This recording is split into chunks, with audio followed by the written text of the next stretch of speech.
ये बांधा गया है और ये बास्टर्ड टियान हैंग वहां पूरा परफॉर्मेंस दे रहा था। वो अपने दोनों बेटों के पास जाता है और ये इमोशनल स्पीच देने की कोशिश करता है कि कैसे वो उनसे प्यार करता है और कैसे वो उसके फेवरेट थे, पर वो इस सिचुएशन में कुछ नहीं कर सकता। पर उनमें से कोई भी अब इस पीठ में छुरा घोंपने वाले बास्टर्ड से कुछ नहीं सुनना चाहता था।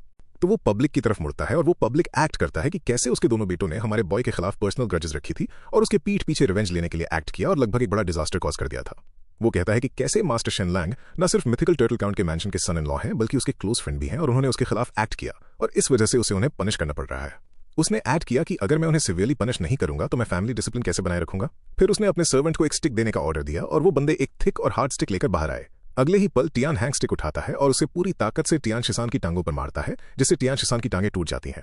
स्टार्ट से लेकर फिनिश तक टियान शिसान दर्द में चिल्लाने की बजाय बस एक लो ग्रंट निकालता है और ये देखकर पब्लिक कंप्लीटली सरप्राइज हो जाती है।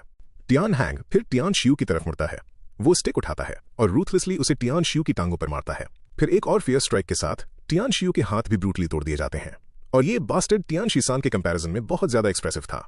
वो जोर जोर से चिल्लाने लगा और उस दर्द को बर्दाश्त न कर पाने की वजह से कुछ ही मोमेंट्स बाद बेहोश हो गया। आसपास खड़े सभी लोगों के फेसेस ट्विच करने लगते हैं, स्पेशली ब्लैक क्लोथ्स गैंग के वॉरियर्स के। टियान हैंग के दूसरे अडॉप्टेड सन्स की स्पाइन में डर की एक लहर दौड़ जाती है। ये किसी एक की बदकिस्मती दूसरों को अफेक्ट करने वाला केस था। टियान शिसान और टियान शियू कितने लॉयल थे और फिर भी ट्रबल का पहला साइन देखते ही सबसे पहले उन्हीं की सैक्रिफाइस दी गई। वो सब खुद से यही सोचने पर मजबूर थे कि क्या अगला नंबर उनका होगा। उसके बाद से टियान हैंग की प्रेस्टीज काफी गिर जाती है। उसने ब्लैक क्लोथ्स गैंग के लोगों का दिल खो दिया था। अपने 2 अडॉप्टेड सन्स की टांगे तोड़ने के बाद टियान हैंग हमारे बॉय से पूछता है, क्या अब तुम सेटिस्फाई हो? हमारा बॉय एक विकेट स्माइल देता है। मैं सेटिस्फाई हूं, पर अभी भी कुछ लूज एंड्स बाकी हैं जिन्हें ठीक करना है। टियान हैंग का फेस ड्रास्टिकली चेंज हो जाता है और वो हमारे बॉय को बोलता है कि अब वो अपनी किस्मत के साथ ज्यादा ही खेल रहा है। पर ना, हमारे बॉय को फर्क नहीं पड़ता। वो टियान हैंग से कहता है कि वो ज्यादा कुछ नहीं मांग रहा क्योंकि टियान हैंग पर अभी भी उसके 19,000 गोल्ड कॉइन्स उधार हैं। जैसे ही हमारे बॉय ने ये कहा, टियान हैंग का दिमाग तुरंत ये सोचने लगा कि वो हमारे बॉय की वजह से पहले ही हजारों गोल्ड कॉइन्स हार चुका है, तो अब हमारे बॉय को देने के लिए वो और पैसे कहां से लाएगा। और क्योंकि हमारा बॉय एक प्रोफेशनल गैसलाइटर है, वो बोलता है, कैसा रहेगा, तुम पहले मुझे 2,000 गोल्ड कॉइन्स दे दो और बाकी के 17,000 के लिए एक IOU लिख दो, कैसा रहेगा।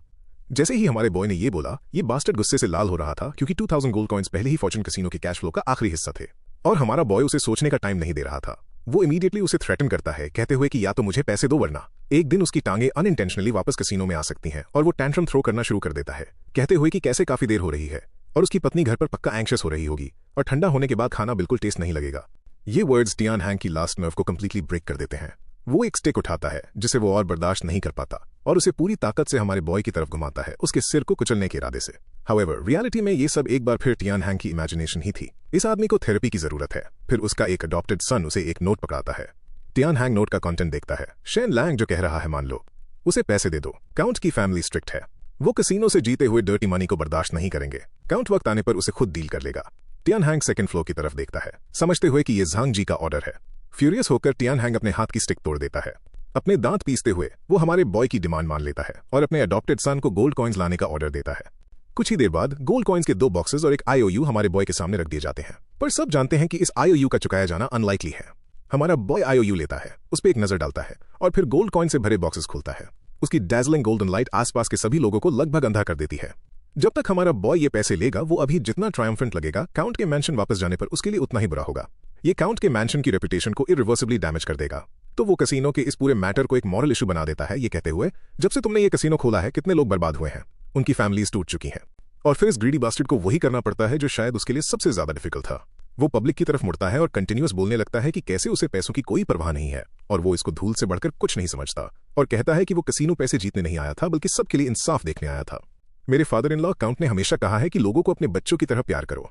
ये कहते हुए हमारा बॉय मुट्ठी भर गोल्ड कॉइन्स उठाता है और उन्हें आसपास की भीड़ की तरफ उछाल देता है। सब कुछ लोगों को वापस दे दिया जाएगा।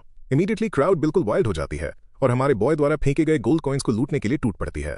टियान हैंग ये सीन देखता है, उसकी आंखें लगभग बाहर आने वाली होती हैं। ये आदमी वाकई में एक्सप्लोड वाला था। न सिर्फ हमारे बॉय ने उसे अपने अडॉप्टेड सन की टांगे तोड़ने पर मजबूर किया, बल्कि उसने लोगों का दिल जीतने के लिए उसी के पैसों का यूज किया। ये न सिर्फ उसके कैरेक्टर की बेइज्जती थी, बल्कि उसकी इंटेलिजेंस की भी इंसल्ट थी। टियान हैंग पहले ही अपना फ्रस्ट्रेशन होल्ड कर रहा था और इस पॉइंट पर वो इसे और बर्दाश्त नहीं कर पाता। गुस्से के मारे उसके मुंह से लिटरली खून की उल्टी निकल आती है।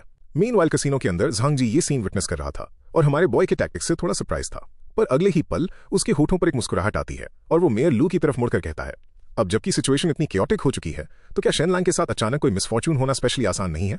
ये अगली बास्टर्ड साफ समझ गया कि झांग जी क्या कहना चाहता था। नीचे गोल्ड कॉइन्स के लिए लड़ रही क्राउड के बीच अगर कोई स्टैम्पीड होती है तो उसका इल्जाम उन पर नहीं आएगा, और अगर हमारा बॉय गलती से कुचला जाता है तो ये एक एक्सीडेंट जैसा लगेगा।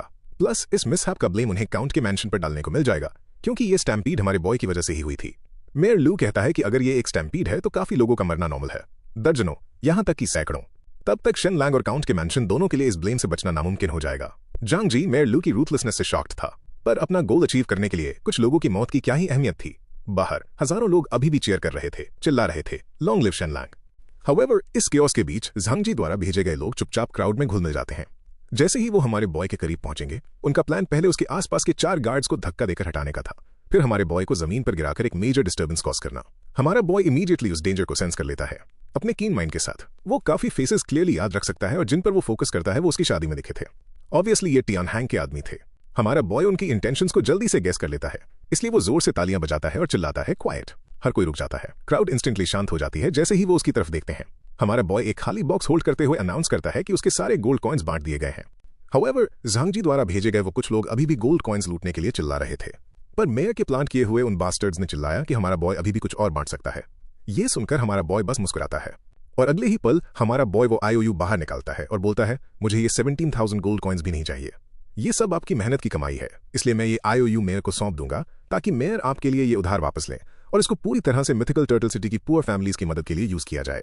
इंस्टेंटली क्राउड चीयर्स से गूंज उठती है। उन कुछ बंदों को अभी भी क्राउड का हिस्सा बनने की एक्टिंग करते और अपनी तरफ बढ़ते देखकर हमारा बॉय इमीडिएटली फॉर्च्यून कैसीनो के सेकंड फ्लोर की तरफ भागता है। उसने पहले ही अपनी एक्सरे विजन यूज करके देख लिया था कि मेयर लू ऊपर है। सेम टाइम पर ऊपर खड़ा मेयर लू शॉक्ड था। हमारा बॉय एक्चुअली उसे इस सब में घसीट रहा था। जैसे ही वो बैक डोर से भागने का सोचता है, हमारा बॉय पहले ही सेकंड फ्लोर पर पहुंच चुका होता है। वो मेयर लू को पकड़ता है और उसे विंडो के पास लाता है। बाहर खड़े अनगिनत लोगों को अपनी तरफ देखने को कॉल आउट करता है। उसी इंस्टेंट में बाहर खड़े वो कुछ लोग रुक जाते हैं, आगे कोई भी डिस्टर्बेंस क्रिएट करने की हिम्मत नहीं जुटा पाते। फिर हमारा बॉय उन सभी लोगों के सामने मेयर लू को वो आईओयू थमा देता है और कहता है कि वो बेशक एक हम्बल स्टेटस वाला इंसान हो, पर मेयर इस सिटी के लीडर के रूप में अगर वो इन बेशुमार गरीबों के उधार को वापस लेने के लिए खड़े होते हैं तो पक्का वो बास्टर्ड टियान हैंग इसे मुकरने की हिम्मत नहीं करेगा। मैन, हमारा बॉय अब सीरियसली इन बास्टर्ड्स के साथ खिलवाड़ कर रहा है, क्योंकि ये सुनकर मेयर लू कंप्लीटली स्टन्ड रह जाता है। वो आईओयू ओरिजिनली सिर्फ एक रद्दी का टुकड़ा था, और अब उससे एक्चुअली इस डेट को वापस लाने की एक्सपेक्टेशन रखी जा रही है। इस मोमेंट पर मेयर लू को फील होता है कि हमारा बॉय एक वेनमस स्नेक जो इंसानों को बिना कुछ छोड़े निकल जाता है। अगर वो इस आईओयू को लेने से इनकार करता है तो उसकी रेपुटेशन कंप्लीटली रूइन हो जाएगी। इसलिए वो बस एक फेक स्माइल देता है, हमारे बॉय को अश्योर करता है कि वो पक्का उसके ट्रस्ट को टूटने नहीं देगा। इसके साथ ही हमारा बॉय नीचे पब्लिक की तरफ मुड़ता है, कुछ मीठे वर्ड्स कहता है और फिर वहां से निकल जाता है। मीनवाइल मिथिकल टर्टल काउंट के मैंशन में जिन सकाई बार बार इधर से उधर टहल रहा था, अपने सर्वेंट से पूछ रहा था कि क्या हमारा बॉय अब तक वापस आया या नहीं। वो हमारे बॉय की सेफ्टी को लेकर वरीड था। आखिरकार टियान हैंग के पीछे वो कनिंग मेयर लू और रूथलेस झंग जी का बैकअप था। मदर जिन ने जिन सकाई से कहा कि वो ज्यादा टेंशन न ले, ये कहते हुए कि शेन लैंग के पीछे उनका और काउंट के मैंशन का बैकअप है, इसलिए वो बास्टर्ड टियान हैंग ज्यादा लिमिट्स क्रॉस करने की हिम्मत नहीं करेगा। उसी मोमेंट एक सर्वेंट न्यूज लेकर आता है। जिन सकाई पूछता है, कैसा रहा? शेन लैंग कितना हारा? क्या टियान हैंग ने उस पर हाथ उठाया? जिन हुई उसे रिपोर्ट करता है कि वैसा कुछ नहीं हुआ, बल्कि हमारे बॉय ने टियान हैंग को बैंकरप्ट कर दिया और यहां तक कि उसको पब्लिकली टियान शिसान और टियान शिव की टांगें तोड़ने पर मजबूर कर दिया। ये सुनकर मामा जिन और जिन सकाई दोनों शॉक्ड थे। उन्हें विश्वास नहीं हो रहा था कि कैसे हमारे बॉय ने, जो कि अकेला था, अकेले ही टियान हैंग को निपट लिया। काउंट ने फिर जिन हुई को अपने चेंबर में आने का ऑर्डर दिया ताकि वो उसे पूरी रिपोर्ट दे सके, और उसने वैसा ही किया। उसने उसको सब कुछ बताया जो वहां हुआ, जिसमें हमारे बॉय की टैक्टिकल विट और सिचुएशंस को अपने फेवर में टर्न करने की एबिलिटी शामिल थी। जिन सकाई हमारे बॉय के एक्शन से अमेज्ड था और इस बात से रिलीव था कि उसने उनके काउंट के मैंशन की रेपुटेशन को बचाए रखा। हाउएवर वो अभी भी हमारे बॉय को पीटना चाहता था, क्योंकि आज की सिचुएशन भले ही हमारा बॉय जीत गया था, बहुत ज्यादा रिस्की थी, कुछ भी हो सकता था। इसलिए वो हमारे बॉय को थोड़ा डिसिप्लिन करने का डिसाइड करता है, इस डर से कि कहीं वो फ्यूचर में और भी रेकलेस ना हो जाए। फिर हम कुछ देर बाद पर कट करते हैं जब लगभग रात हो चुकी है और हमारा बॉय चुपके चुपके मैंशन वापस आता है और आसपास देखता है कि वहां कोई नहीं है। तो वो सोचता है कि वो बच गया, पर जिन सकाई काफी देर से वेट कर रहा था, और जैसे ही वो एंटर करता है वो उसको एड्रेस करते हुए बोलता है कि गैम्बलिंग गॉड वापस आ गया है। हमारा बॉय इंस्टेंटली थोड़ा हैरान हो जाता है। फादर इन लॉ, आप इतने डिग्निफाइड काउंट होकर मुझ पर अम्बुश के लिए दरवाजे के पीछे छुपे थे। खैर, हमारा बॉय जल्दी से अपनी गलती मान लेता है और जिन सकाई उसे जोर जोर से डांटना शुरू कर देता है। हाउएवर, इससे पहले कि वो कुछ ज्यादा कह पाता, हमारा बॉय दोबारा माफी मांगते हुए बो करता है, मेनली ओबीडियंट होने की एक्टिंग कर रहा था। क्लियरली जिन सकाई हमारे बॉय को इतनी आसानी से छोड़ना नहीं चाहता था, पर हमारा बॉय लगातार अपनी गलतियां मानता रहता है। तो जिन सकाई के पास उसके बाद कहने के लिए कुछ खास बचा नहीं था। उसी वक्त मदर जिन बीच बचाव करने आती हैं, ये कहते हुए कि हमारे बॉय की इंटेंशंस अच्छी थी। फिर गुस्सा होने का नाटक करते हुए वो कहती हैं, शेन लैंग, तुम्हें अब और कैसीनोज नहीं जाना चाहिए, वरना मुझे तुम्हें पनिश करना पड़ेगा। ये कहने के बाद वो हमारे बॉय के लिए कंसर्न दिखाती हैं और उससे पूछती हैं कि क्या उसे भूख लगी है। जिन सकाई बिल्कुल स्पीचलेस था। बस इतना ही? तुम अपने खुद के बेटे के साथ तो काफी स्ट्रिक्ट रहती हो, तुरंत डिसिप्लिन करने लगती हो, अपने सन इन लॉ के साथ इतनी नरम क्यों पड़ जाती हो। इरिटेट होकर और इस बात को जाने न देते हुए जिन सकाई हमारे बॉय का हाथ पकड़ता है और उसे कहता है, आज से तुम वापस से ग्राउंडेड हो, तुम मैंशन के अंदर घूम सकते हो पर तुम काउंट के मैंशन के बाहर कदम नहीं रखोगे। हमारा बॉय हैरान रह जाता है और फिर पूछता है, बाहर जाने की परमिशन लेने के लिए मुझे कौन सी कंडीशन मीट करनी होगी। जिन सकाई फ्लैटली कहता है, कोई नहीं, जब तुम बिहेव करना सीख जाओगे और खुद को प्रूव कर दोगे तब तुम्हें रिलीज कर दिया जाएगा। हमारा बॉय एक बार फिर स्टंट था। मैंने एक्सपेक्ट नहीं किया था कि बाहर बिताया गया सिर्फ एक दिन, भले ही वो दिन कितना भी स्पेक्टेकुलर रहा हो, मुझे वापस कन्फाइनमेंट में डाल देगा। जिन सकाई एक्चुअली ये हमारे बॉय के खुद के भले के लिए ही कर रहा था। इन केस टियान हैंग और उसका ग्रुप सच में कोई ड्रास्टिक एक्शन उठा लेते हैं तो उसे प्रोटेक्ट करने के लिए तब तक काफी देर हो चुकी होगी। इसलिए पूरी तरह से केयरफुल रहने का डिसाइड करते हुए जिन सकाई सबको शेन लैंग पर नजर रखने का ऑर्डर देता है। हर कोई एक आवाज में यस बोलता है। हमारा बॉय को अब सच में रोने का मन कर रहा है। आज ये बंदा फुल डोमिनेशन मोड में था, सिर्फ घर आकर सॉलिटरी में कैद होने के लिए। हमारे बॉय को मुंह फुलाए हुए देखकर ये बुढ़ा काफी खुश होता है, पर जिन सकाई को अभी भी लग रहा था कि कुछ तो मिसिंग है। फिर हम कुछ देर बाद पे कट करते हैं और काउंट का बेटा अपने कोड़ों के साथ डेली सेशंस ले रहा है। और फनी बात यह है कि उसे ये तक नहीं पता कि उसे इतना प्यार क्यों मिल रहा है। हमें पता है कि ये सब इसलिए है क्योंकि हमारे बॉय की क्लेवर और आउटस्टैंडिंग परफॉर्मेंस उनके खुद के बेटे को कंपैरिजन में और भी ज्यादा फूलिश दिखाती है। दूसरी तरफ जब हमारा बॉय कोर्टयार्ड में वापस आता है तो उसे जिन मुलान एक आर्मर का सूट पहने हुए मिलती है। क्यूरियस होकर हमारा बॉय जिन मुलान से पूछता है, तुम घर पर आर्मर क्यों पहन रही हो। उसे आंसर मिलता है कि जिन मुलान को डर था कि कहीं हमारे बॉय को कुछ हो ना जाए और वो उसे रेस्क्यू करने के लिए सिटी में ट्रूप्स लीड करने के लिए रेडी थी। हमारा बॉय ये सुनकर सरप्राइज होता है और उसे अंदर से एक वार्मथ फील होती है। वो साथ खाना खाने जाने से पहले जिन मुलान का आर्मर उतारने में हेल्प करने का डिसाइड करता है। जिन मुलान इनकार नहीं करती, हमारे बॉय को हेल्प करने देने के लिए अपने आर्म्स खोल देती है। जिन मुलान का आर्मर हटाने के बाद हमारे बॉय की सांसें थोड़ी तेज हो जाती हैं। जिन मुलान की स्नेक लाइक वेस्ट, उसकी पावरफुल लंबी टांगें और उसकी एक्सप्लोसिव फिगर देखकर हमारा बॉय पूरी तरह फैसिनेट हो जाता है। और मैन, इसमें उस बंदे की भी कोई गलती नहीं है, वो है ही हॉट। हमारे बॉय ने खुद को शांत किया और जिन मुलान को थैंक यू बोला, पर उसने बस अपना सिर हिलाया और कहा कि ये कोई बड़ी बात नहीं थी। फिर उसने उसे बताया कि उसने आज जो किया उस पर उसे प्राउड है, पर उसे आगे से कोई भी एक्शन लेने से पहले केयरफुली सोचने की वार्निंग दी। तभी इस बास्टर्ड ने जिन मुलान को पीछे से अपनी बाहों में टाइटली जकड़ लिया। हमारे बॉय को अपने इतने क्लोज फील करके जिन मुलान टेंस हो गई। वो पूरी लाल हो चुकी थी, पर उसने ये अपने फेस पर शो नहीं होने दिया। पर तभी इस बास्टर्ड ने थोड़ा ब्रेव बनने का डिसाइड किया और जिन मुलान को फील हुआ कि हमारे बॉय के हाथ नीचे की तरफ स्लाइड कर रहे हैं। जिन पीछे मुड़ी और हमारे बॉय के हाथ पकड़कर उससे पूछा कि आखिर वो कर क्या रहा है। हमारा बॉय तुरंत बोला, इसके लिए तुम मुझे ब्लेम नहीं कर सकती, तुम्हारी स्किन बहुत स्मूथ है, इस वजह से मेरे हाथ अपने आप नीचे स्लाइड हो गए। ये कंप्लीटली अनइंटेंशनल था। और फिर उसने उससे कहा कि अगली बार अगर वो ऐसा करे तो उसके हाथ काट देना। हमारे बॉय का ये वीक एक्सक्यूज सुनकर जिन मुलान ने बस उसे ये कहा कि ऐसा दोबारा नहीं होना चाहिए। वो लोग डाइनिंग रूम में पहुंचे और इस बास्टर्ड ने अभी भी अपना सबक नहीं सीखा था। जिन मुलान ने हमारे बॉय का हाथ पकड़ा और उसे टेबल पर दबा दिया। उसकी तरफ देखते हुए उसने कहा, शायद बेहतर होगा अगर तुम्हारे पास ये हाथ हो ही ना। हमारे बॉय ने उससे स्ट्रेट फेस के साथ पूछा, तुम एक आदमी की बातों को इतना सीरियसली कैसे ले सकती हो। वो साइड में बैठ गई और हमारे बॉय को खाने दिया। खाना खत्म करने के बाद जिन मुलान ने अपना आर्मर वापस पहन लिया। ये देखकर हमारे बॉय ने पूछा कि वो कहां जा रही है। जिन मुलान ने उसे बताया कि वो कोस्ट लाइन पर पेट्रोल करने के लिए कैवलरी को लीड करने जा रही है।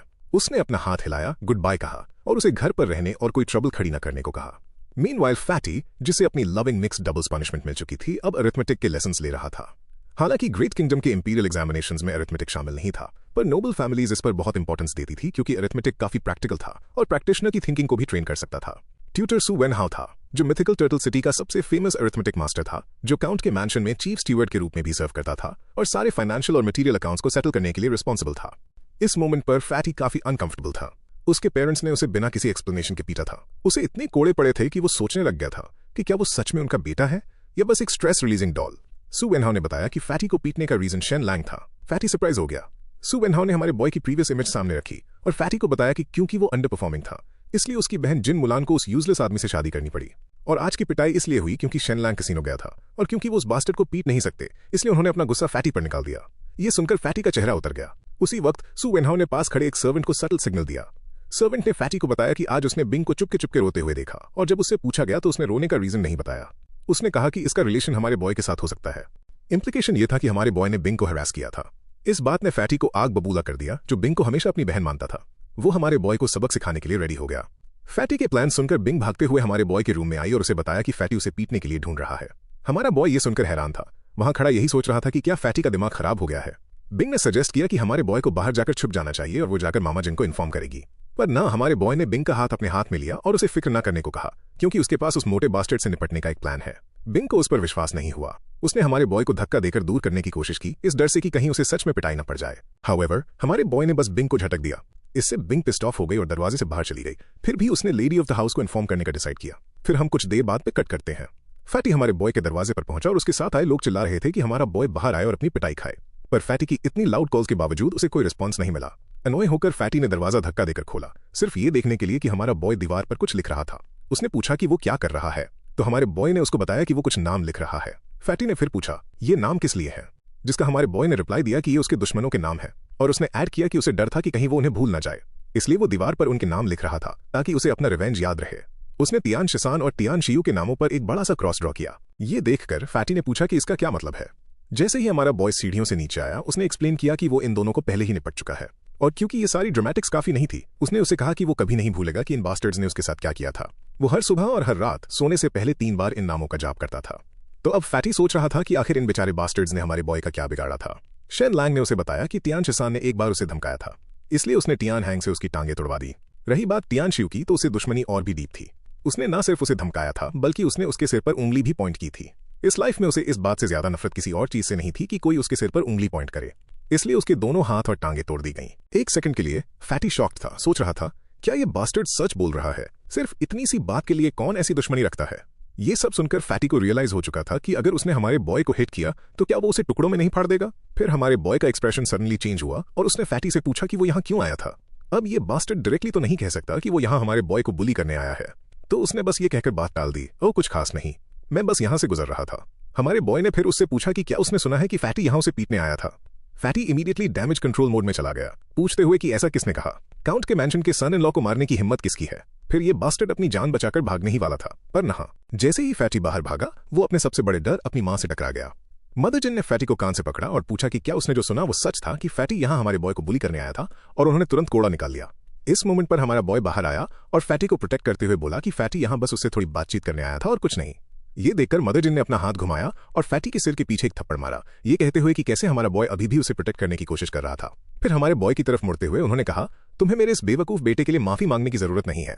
वो फिर मुड़ी और एक कोड़ा निकाल लिया, पर हमारे बॉय ने उन्हें फैटी को न पीटने को कहा, ये कहते हुए कि वो बस एक सिंपल आदमी है और अगर कोई बात है तो वो उससे खुद बात कर लेगा। मामा जिन ने फाइनली चाइल्ड अब्यूज का आइडिया ड्रॉप किया और हमारे बॉय से कहा कि वो जो चाहे कर सकता है, और फिर कोड़ा उसके हाथ में थमाते हुए बोली कि अगर वो उसकी बात नहीं मानता तो उसको परमिशन है उसे पीटने की। फिर हम कुछ देर बाद पर कट करते हैं जहां फैटी और शेन लैंग के रूममेट्स बेसिकली इस पॉइंट पर शेन लैंग के पैर चूम रहे थे, ये कहते हुए कि अगर उसे किसी भी चीज की जरूरत हो तो वो बस उससे मांग ले। तो हमारा बॉय इमीडिएटली पूछता है, तो आखिर तुम्हें यहाँ मुझे पीटने के लिए किसने भेजा था। और फैटी ये लॉयल इडियट अपना सिर हिलाते हुए बोलता है, नो वे, मैं एक लॉयल आदमी हूँ, मैं किसी को धोखा नहीं दे सकता। शेन लैंग वहां खड़ा सोच रहा था, बस यही रीजन है कि तुम्हारी माँ तुम्हें हमेशा पीटती है। लाइक ब्रो को लिटरली किसी ने बेच खाया और वो अभी भी उस इंसान को प्रोटेक्ट कर रहा है जिसने उसको बस के नीचे फेंक दिया। But you know what, Shen Lang actually इस लॉयल्टी की रिस्पेक्ट करता है। ये स्टूपिड है पर ऑनेस्ट वर्क है, तो वो इस मैटर को अपने लेवल पर इन्वेस्टिगेट करने का डिसाइड करता है और फैटी को भेज देता है। जैसे ही फैटी जाता है, शेन लैंग सारे दरवाजे लॉक कर देता है। फिर ये आदमी फफूंद लगे हुए वीड का एक बैग निकालता है और थोड़ा थोड़ा करके एर्गोट फंगस को खुरचने लगता है। जिनको नहीं पता उन्हें बता दूं, एर्गोट सीरियसली एक डेंजरस चीज है। अगली सुबह जिन मुलान अभी तक पेट्रोल से वापस नहीं आई थी और बिंग हमारे बॉय को रेडी होने में हेल्प कर रही थी। शेन लैंग नोटिस करता है कि बिंग का उसके टुवर्ड्स एटीट्यूड काफी इंप्रूव हो गया है, तो नेचुरली वो एक जोक के साथ अपना लक टेस्ट करने का डिसाइड करता है। वो बिंग से पूछता है, क्या तुम्हें पता है कि सफेद बाघ रेयर और प्रेशियस क्यों होते हैं। वो सोचती है और कहती है, क्योंकि मोस्टली टाइगर्स येलो होते हैं। फिर शेन लैंग दरवाजे के पीछे छुपता है, पहले से ही पिटाई के लिए प्रिपेयर होकर, और अपनी पंच लाइन ड्रॉप करता है, क्योंकि आदमियों को बिना बाल वाली चीजें पसंद होती हैं। बिंग बस वहां कंप्लीटली कंफ्यूज्ड खड़ी रहती है, उसे कोई आइडिया नहीं था कि ये आदमी क्या बात कर रहा है। शेन लैंग का इंटरनल मोनोलॉग मुझे मार ही डालेगा, ये बहुत मासूम है। मैं तो बिंग से मार खाने से भी डर रहा था, इसलिए मैंने भागने की तैयारी कर ली थी। मेरा भाई एक गंदा जोक मारता है, रियलाइज करता है कि वो उसके सिर के ऊपर से निकल गया और अब इस बात पर रिलीव्ड है कि उसकी पिटाई नहीं होगी। पर तभी बिंग कहती है कि वो आज रात जिन मुलान से इसका मतलब पूछेगी, और हमारे बॉय को उसी वक्त वहीं मिनी हार्ट अटैक आ गया। पर फिर उसने सोचा कि जिन मुलान इतनी इनोसेंट है कि शायद उसे भी समझ नहीं आएगा, इसलिए मैं शायद नहीं पीटूंगा। ब्रेकफास्ट के बाद उसके फादर इन लॉ उसे एक और टास्क देते हैं, स्कूल जाओ। शेन लैंग का रिएक्शन था, मैं पहले से ही वेल लर्नड हूं, अब और क्या पढ़ना बचा है। पर डैडी इन लॉ अभी भी उस कसीनो वाली बात को लेकर गुस्सा थे, तो शेन लैंग चुपचाप बात मानने का डिसाइड करता है। काउंट के मैंशन का अपना खुद का एक स्कूल है जिसमें 100 से ज्यादा स्टूडेंट्स हैं, और जैसे ही शेन लैंग अंदर एंटर करता है, हर कोई उसे डेथ स्टेयर्स देख रहा था। क्यों? क्योंकि उसने वहां के लिटरली हर लड़के की ड्रीम गर्ल जिन मुलान से शादी की थी। कुछ लड़के तो उसको घेर भी लेते हैं, उस पर झपटे मारने के लिए रेडी थे, पर फैटी बिल्कुल क्लच सेव करता है। शेन लैंग के कंधे पर हाथ रखते हुए बोलता है, ये मेरा ब्रदर इन लॉ है, थोड़ी इज्जत दिखाओ वरना मैं लोगों को पीटना शुरू कर दूंगा। वो ग्रुप पीछे हट जाता है, पर वो अभी भी शेन लैंग को ईविल आई से देख रहे थे। फिर क्लास स्टार्ट होती है और ओल्ड मास्टर एक पॉप क्विज लेता है। वो शेन लैंग से किसी क्लासिकल टेक्स्ट के बारे में पूछता है और शेन लैंग बिल्कुल नेल कर देता है, उसे परफेक्टली सुनाता है, मीनिंग्स को बड़े आराम से एक्सप्लेन करता है। ओल्ड मास्टर ये सोचकर कि शेन लैंग बस लकी था और क्वेश्चंस पूछता है, शेन लैंग उन सब का फ्लुएंटली आंसर देता है। उसकी कुछ इंटरप्रिटेशंस इतनी अच्छी होती हैं कि वो ओल्ड मास्टर की नॉलेज से भी आगे निकल जाती हैं। टीचर का दिमाग इंटरनली हिला हुआ था। वो सोच रहा था शेन लैंग एक जीनियस है, मुझे काउंट को ये रिपोर्ट करनी ही होगी। हम शेन लैंग के टैलेंट्स को ऐसे दबने नहीं दे सकते। क्लास में बाकी सब लोग बस वहां शॉक बैठे थे, क्योंकि उन सबको लगता था कि शेन लैंग बस एक यूजलेस प्रिटी बॉय है जिसको जिन मुलान से शादी करने का लकी चांस मिल गया। सीन शिफ्ट होता है और अब हम सू वेनहाउ के साथ एरिथमेटिक क्लास में पहुंचते हैं और ये बास्टर्ड पहले से ही हमारे बॉय को पसंद नहीं करता और उसको घूर रहा था। शेन लैंग कंफ्यूज्ड है। मैंने तो कभी इस पर्सन से इंटरैक्ट भी नहीं किया, क्या ये भी बाकी लोगों की तरह जेलसी हो सकती है? पर ये 50 से ऊपर का है। ऐसा नहीं लगता कि ये जिन मुलान के बारे में कोई ऐसी फैंटेसीज रखता होगा। क्लास स्टार्ट होती है और शेन लैंग को ये इनक्रेडिबली डल लगती है। Content literally elementary school level का था, तो नेचुरली उसे नींद आ जाती है। सू वेनहाउ तुरंत इसे नोटिस कर लेता है और हमारे बॉय पर चिल्लाने लगता है। वो पनिशमेंट के तौर पर शेन लैंग की हथेलियों पर मारने की तैयारी भी कर लेता है और हमारा बॉय एक ओल्ड मैन की तरह रिएक्ट करता है। क्या बाकी लोग भी नहीं सो रहे हैं? ये बात उसके इस सस्पिशन को कंफर्म कर देती है कि उसे स्पेसिफिकली टारगेट किया जा रहा है। वो सोचता है क्यों? क्या सू वेनहाउ का जिन मुलान के उन 5 शूटर्स में से किसी से कोई रिलेशन हो सकता है? सू वेनहाउ शेन लैंग की कलाई पकड़ता है उसे डिसिप्लिन करने के लिए, और हमारा बॉय एक्सप्लेन करने की कोशिश करता है कि उसे पहले से ही पता है कि वो क्या पढ़ा रहा था। पर ना, वो बुढ़ा इडियट मानने को तैयार नहीं था। उसे लगता है कि हमारा बॉय झूठ बोल रहा था, तो अब उसे 30 थप्पड़ पड़ेंगे और उसे कन्फ्यूशियस की मूर्ति के आगे 3 घंटे घुटनों पर बैठना पड़ेगा। शेन लैंग उसकी तरफ कोल्डली देखता है और कहता है मैं रिस्पेक्टफुली डिक्लाइन करता हूँ। पूरी क्लास शॉक्ड थी। सू वेनहाउ का चेहरा लाल हो जाता है, खून उबलने लगता है और वो अपना रूलर डेस्क पर इतनी जोर से मारता है कि वो 2 टुकड़ों में टूट जाता है और चिल्लाने लगता है। शेन लैंग, तुम एक इमिग्रेंट हो और फिर भी अपने टीचर के खिलाफ जाने की हिम्मत करते हो। मैं इसकी कंप्लेन काउंट के मेंशन में करूंगा। फिर वो तेजी से वहां से निकल जाता है। फैटी पेल पड़ जाता है और शेन लैंग को बताता है कि अगर जिन सकाई को पता चल गया तो उसकी अच्छी खासी पिटाई होगी। पर ना, हमारे बॉय को इस बात की कोई टेंशन नहीं थी। वो फैटी से पूछता है क्या सू वेनहाउ ने ही कल तुम्हें भड़काया था? फैटी अपना सिर हिलाता है डम प्ले करते हुए। नहीं नहीं नहीं, मैं नहीं बता सकता। ये बताना डिसलॉयल होगा। पर उसका चेहरा सब कुछ बयां कर देता है। तो शेन लैंग एक और क्वेश्चन पूछता है, क्या उसका जिन मुलान के उन 5 ओरिजिनल शूटर्स में से किसी से रिलेशन है? फैटी सोचता है और कंफर्म करता है, हाँ, वो वांग लैन के कजन का चाचा है और उसकी मां का डिस्टेंट रिलेटिव भी है। Boom, mystery solved. Su Wenhao mythical turtle city mansion के चीफ क्लर्क वांग लैन का चाचा है। अगर वांग लैन की शादी जिन मुलान से हो जाती तो सू वेनहाउ अपने करियर में आगे बढ़ सकता था। पर तभी शेन लैंग टपक पड़ा, जिन मुलान से शादी कर ली और उस पूरे रास्ते को ही ब्लॉक कर दिया। कोई शक नहीं कि ये बंदा शेन लैंग को अपनी आंख में चुभने वाला कांटा समझता है। तो सू वेनहाउ जिन सकाई के साथ वापस दौड़ता हुआ आता है, शेन लैंग को एब्सोल्युटली डिस्ट्रॉय होते देखने के लिए रेडी। उसका टीचर वहां शेन लैंग पर अपने एल्डर्स की बेइज्जती करने और काउंट के मैंशन की रेपुटेशन खराब करने का एक्यूजेशन लगा रहा था। प्रैक्टिकली जिन सकाई से भीख मांग रहा था कि वो इसकी कुटाई कर दे। मीनवाइल फैटी पहले ही कोने में डर के मारे सिकुड़ गया है, क्योंकि उसे अपनी पिटाई खाने की आदत है।